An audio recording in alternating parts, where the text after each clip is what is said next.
a couple weeks ago, we had one of our new clients, I think Dave Rodriguez, in that just started his podcast. I mean, it was episode 2 when we sat down with him, right? Yeah. Now, you're on the other side of this. We are a decade in, over 200 of this current iteration of the podcast. God knows how many. Prior to that, probably double that. If so, we're hundreds, if not thousands, of episodes in of what you've done over the years. Talk us through like the journey of that, the highs and lows of that. Maybe some things that you're like, man, this was really cool, but also like, this is kind of some things that I wrestle with too.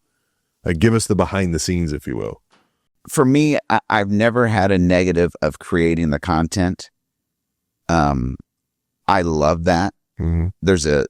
If you're a content creator, coach, consultant, whatever, you need something that is forcing accountability on you to stay fresh.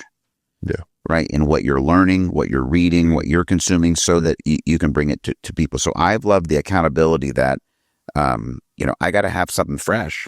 I got to be growing. I got to be ready to bring content. Yeah. So the accountability of that I've loved. Yeah, I think some of the struggle, and you have helped me with this, Coop, is the whole vanity, metrics deal. Yep. You crank it out, you put it out there, and you see the download numbers, and you're like, really, bro? Right? My mom listened again. Right. But one thing that helped me, maybe this will help, a content creator, is if you can envision whatever your download numbers are, right, are in a room with you. Yeah.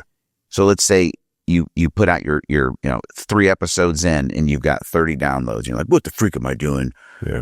30 downloads. Okay. Well, if I put 30 people in a room with you and you got to deliver the content that you delivered, right? Would you walk home? Would you drive home that day being like, what a waste? If you had 180, if you had 500, if you had 1,000, like, changes it. Because the thing is, if you were in a room with 1,000 people, right? That would be a big deal to you. Yeah. I don't care who you are as a speaker. Like, there's not a lot of people that speak to rooms of over 1,000 people. Right. And the reality of that, helping you get your mind around, like, these are real people consuming the content that you really, really care about. Mm-hmm. And if it's 30 to begin with, it's 30 to begin with, right?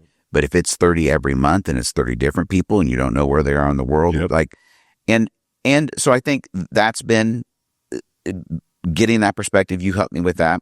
And I think a part of it too is, you've been beating this drum forever of consistency. And we have been consistent. Yeah. And, finally now, and you and the team have also helped me understand there's some genius behind how you post things and what needs to be included. For sure. And I needed you. Without you, we don't have the numbers that we have now. We don't have the impact we have. Because for me, like, I talk in front of cameras and in front of people. And after that, I get a little bit loosey-goosey on the details. So to have a team where it's like, okay, you do what you do best, then get out of the way. We'll get it to where it needs to be. And you guys have learned that. So just like, what is cool now is, like, we have the consistency. I don't get bent out of shape over the numbers. But the really cool thing is the consistency, the professionalism, like, that we are delivering content that resonates with people. Like, we're looking at numbers now. We're like, okay, things are moving, Yeah.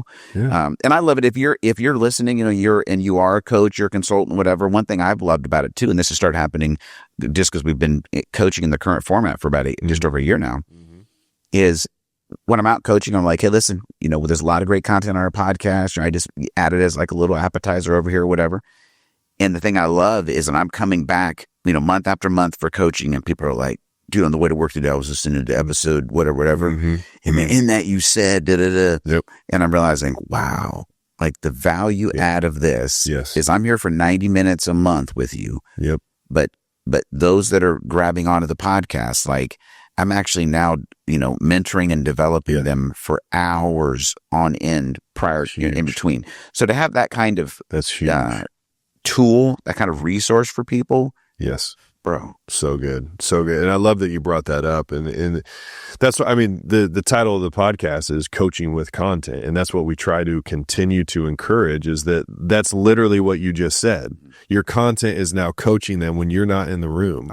And then when they show up and you are in the room, you better believe they're paying more attention. Yep. They're taking notes. They're doing it. They're locked in now.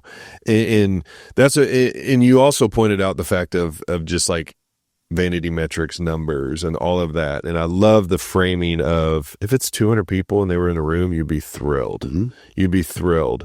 And I think a lot of coaches and consultants wrestle with that because, or I guess I should just say podcasters in general wrestle with it because you want to see those numbers grow. But ultimately, if 200 people you get to talk to and one of them raises their hand for your high ticket offer, Mm-hmm. those 200 now, all it takes is one. Yeah. Right. Out of those 200.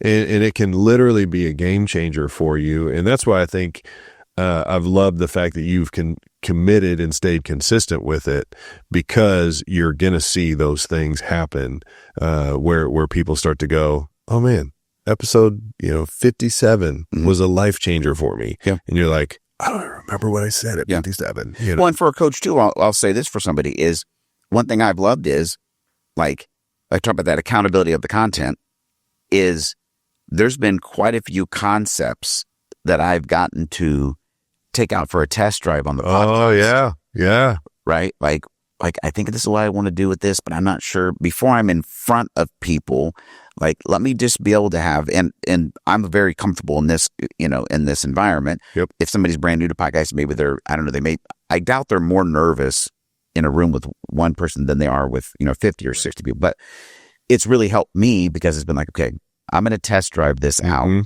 on the podcast, tweak it now. Okay, now it's going to go into something I'm going to present, in a coaching environment.